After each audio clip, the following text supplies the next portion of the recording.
Portugal sits on the western edge of Europe. For centuries, people looked out from Portugal's coastline and saw nothing but the endless Atlantic Ocean. To many Europeans during the Middle Ages, this was the edge of the known world. Beyond the horizon was mystery. Beyond the horizon was danger. Beyond the horizon was opportunity. Portugal covers just over 92,000 square kilometers, making it relatively small compared to many nations. Yet despite its size, Portugal possesses remarkable geographic diversity. In the north, you'll find green mountains and river valleys. In the center lie historic towns and fertile farmland. The south is home to sun-soaked beaches and dramatic coastlines. Far out in the Atlantic Ocean are the islands of Madeira and the Azores, famous for volcanic landscapes and stunning natural beauty. Few countries offer so much variety within such a compact area. Long before Portugal existed, various civilizations occupied the region. The ancient Celts settled here thousands of years ago. Later came the Romans. Roman roads, bridges, aqueducts, and settlements transformed the region. Even today, traces of Roman influence can still be found throughout Portugal. After the fall of Rome came the Visigoths. Then, in the 8th century, Muslim armies crossed from North Africa and conquered much of the Iberian Peninsula. For centuries, Islamic culture influenced architecture, science, agriculture, and daily life. Many Portuguese towns still display this heritage. You can see it in decorative tiles, fortress designs, narrow winding streets.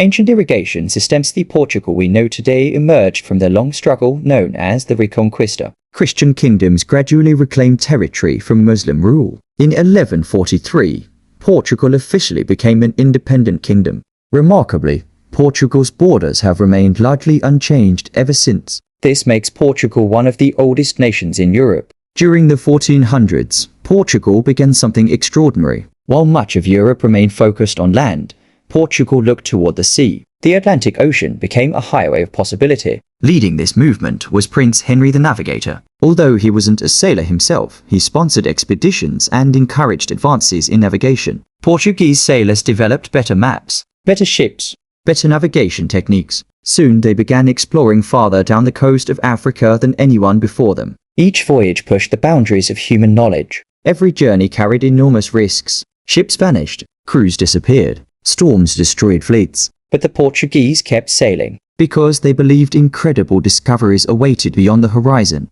Portugal's explorers achieved some of history's greatest navigational feats. In 1488, Bartolomé Dias became the first European to sail around the southern tip of Africa. The route became known as the Cape of Good Hope. A few years later, Vasco da Gama completed a voyage to India. For the first time in history, Europe and India were directly connected by sea. This changed global trade forever. Portuguese ships eventually reached India, China, Japan, Brazil, Southeast Asia, East Africa. Its height.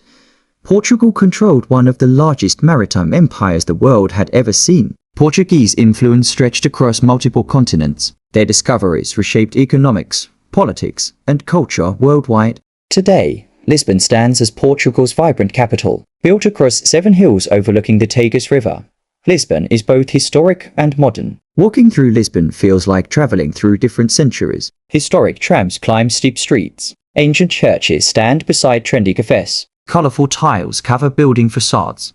Street musicians perform in public squares. The city survived one of Europe's greatest disasters. In 1755, a massive earthquake struck Lisbon. The earthquake was followed by fires and a tsunami. Much of the city was destroyed. Thousands lost their lives.